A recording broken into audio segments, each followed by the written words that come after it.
பாலசமுத்திரத்துலேருந்து வந்திருக்கேன். எனக்கு கண்ணுக்காலில் வந்து சதை பேட் இருந்துச்சு. 4 மாதமாக அந்த பிரச்சனை இருந்துச்சு. இங்கே வந்து 2 நாள் தான் ஆச்சு. 2 நாள் சரியாயிடுச்சு. ட்ரீட்மெண்ட் நல்லா பண்ணியிருக்காங்க. மசாஜ் பண்ணுறாங்க, ஃபிசியோதெரபி பண்ணியிருக்காங்க, ஆயில் மசாஜ் எல்லாம் பண்ணியிருக்காங்க. இந்த மாதிரி சாப்பிட்டதுக்கப்புறம் உங்களுக்கு வந்து நல்லா இருக்கு. சரி, எவ்வளோ நாளாக அந்த பிரச்சனை உங்களுக்கு இருந்துச்சு? 4 மாதமாக இருந்துச்சு. 4 மாதமாக இருந்துச்சு. எங்கே போய் ட்ரீட்மெண்ட் பார்த்தீங்க?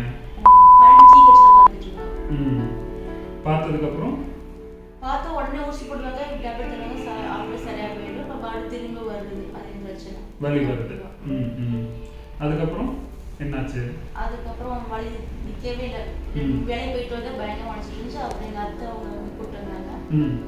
இங்கே வந்து 2 நாள் ஆச்சு.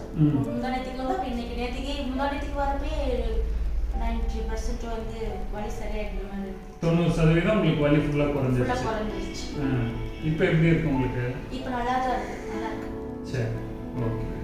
உங்களோட மாஸ் இன்டகிரேட்டட் ஹாஸ்பிட்டலுக்கு நம்ம லெஃப்ட் ஆங்கிளில் வந்து ஒரு ஸ்ப்ரைன் ப்ளஸ் வந்து கொஞ்சம் போனில் வந்து க்ரோத்தும் இருக்குது அப்படின்ற கண்டிஷனில் வந்தாங்க.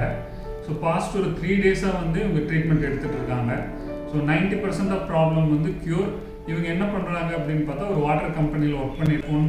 கண்டினியூஸாக நின்று வேலை செய்யணும் அப்படின்றது தான் இவங்களோட லைஃப் ஸ்டைல். ஸோ அப்படி இருக்கிற கண்டிஷன்லேயும் நம்ம ஒரு 3 டேஸ் மெடிசின்லேயே 90% பெயின் வந்து அவங்களுக்கு ரெடியூஸ் ஆகிருக்கு. ஸோ இதை வந்து நீங்களும் பயனடையணும்னு சொல்லிட்டு இந்த வீடியோ உங்களுக்கு போஸ்ட் பண்ணுறோம். ஸோ மாஸ் மருத்துவமனையிலிருந்து உங்கள் அன்பு மருத்துவர் டாக்டர் அரசு. நன்றி, வணக்கம்.